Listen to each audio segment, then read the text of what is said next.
Hello.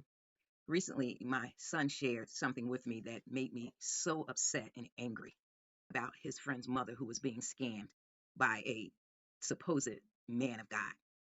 And I shared with him that the person who he told me was scamming her was a known scammer. And he said, well, how would she know that? And how would her son know that unless someone told them?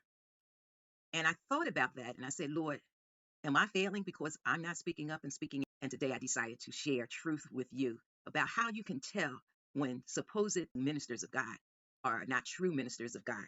Because Matthew tells us, beware of false prophets who come to you in sheep's clothing, but inwardly they are ravenous wolves. So, how can you tell if the person that is seeking funds from you is really a wolf in sheep's clothing? Well, here are several signs which I am sharing with you, and all of them are biblical. First, you'll know when the person asks for a specific amount of money, and rather than asking you to help and give whatever you can, as directed in First Corinthians, the 16th chapter, verses 1 to 2. The second way you can know is if the person tells you that God will give it back to you, which violates God's word that we are not to give so we can get something back in Luke, the 6th chapter, verses 32 to 34.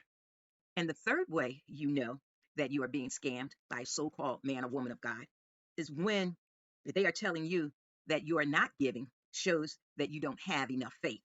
Well, that would be contrary to what God spoke concerning the woman who gave two mites. Didn't have enough faith because she could only give two mites? No, that is a lie. And that passage is found in Luke, the 21st chapter, verses 1 to 4.